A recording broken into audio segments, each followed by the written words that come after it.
In this video I'm going to show you how to build an auxiliary rip fence. First thing first, we need to cut the side of the rip fence. Here I'm using some MDF, cutting it just about 4 inches tall.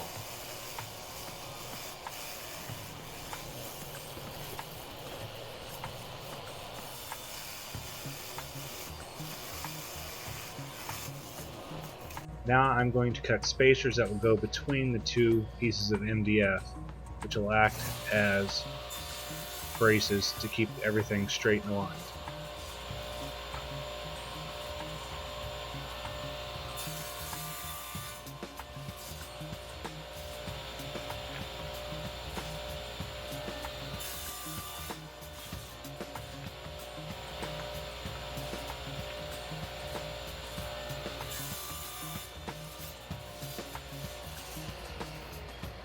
These are just scrap pieces of wood from a project that I'm currently working on that I need this fence for. I'm also using my table saw crosscut sled, which you can find in an earlier video of mine.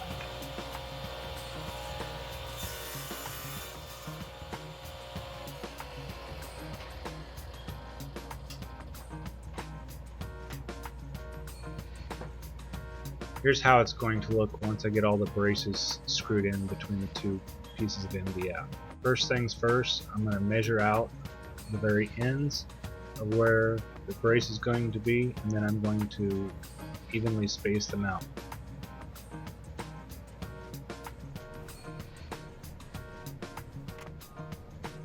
Transferring the line between the two pieces of MDF so I know exactly where it's going to go. Here's what it looks like once I get them all spaced out. My lines basically form drill marks for where I'm going to pre-drill the MDF to put screws through.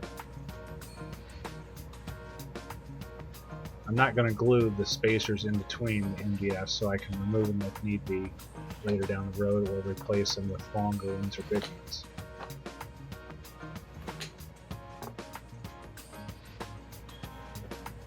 Here I'm stacking both pieces of MDF on top of each other with a spacer in between so I don't go into my workbench.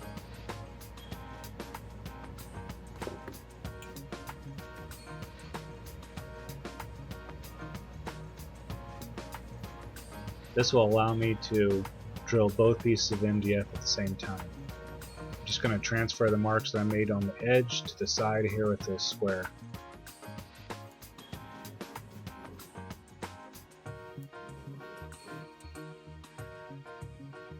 My clamp here kept me from making the final transfer line here at the end.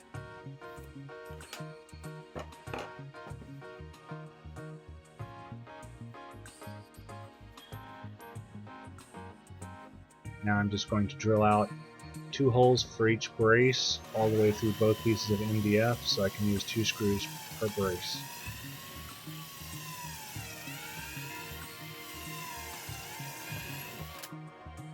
Hey, if you're getting value out of this video, hit like and subscribe to my channel for more videos.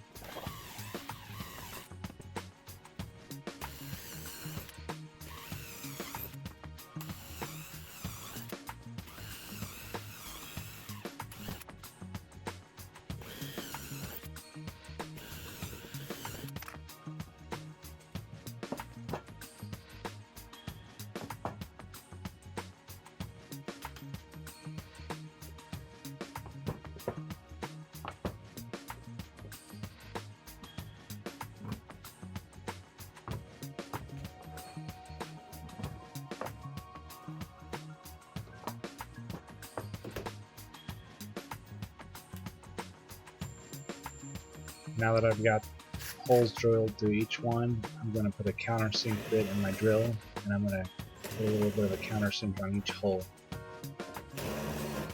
This will allow me to make sure that the screw head is flush with the surface or a little sunk in so it does not protrude out and thus interfere with work pieces that are sliding by.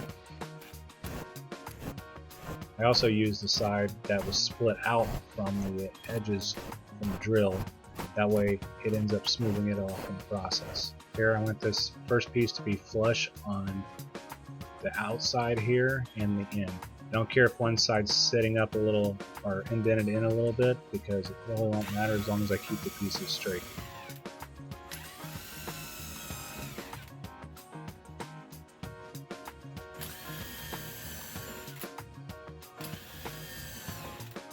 Here I'm going to put my first screw in, and I think everything's going well, but I realized my clamp was not tight enough to hold the screw from spinning the spacer block, so I ended up just spinning around in circles.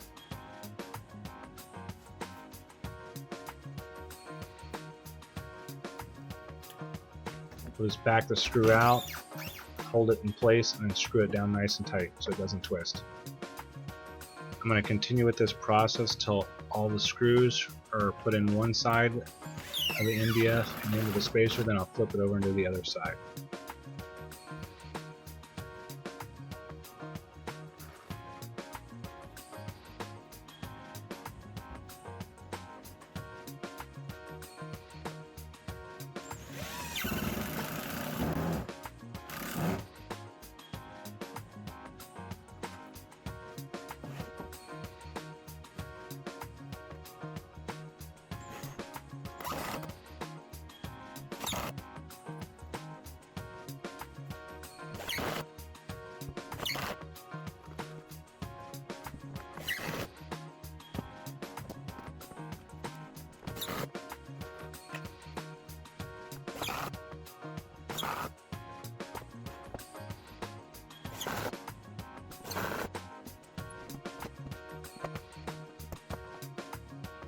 Basically, I'm checking to see here, I'm showing that on this side it's set in just a little bit, but on this side it's flush with the top, which is okay.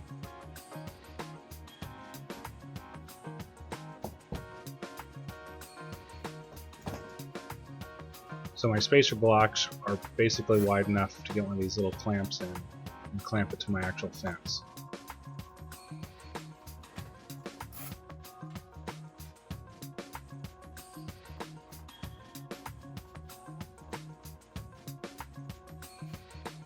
You can see it's dragging here a little bit as I push across my zero clearance a little bit, because my auxiliary fence is actually too low compared to the other fence.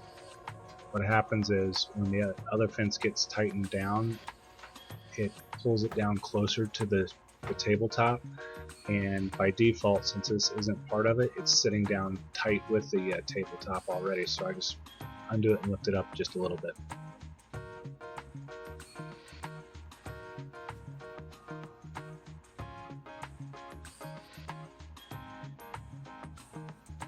Now it slides fine back and forth across.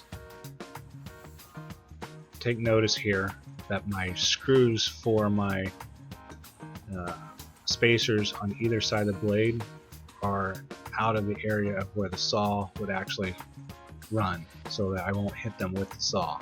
The only way I'd hit them with the saw is if I went all the way up, which for this fence I don't really plan on going all the way up. If I do, I'll use a sacrificial fence on top of this one.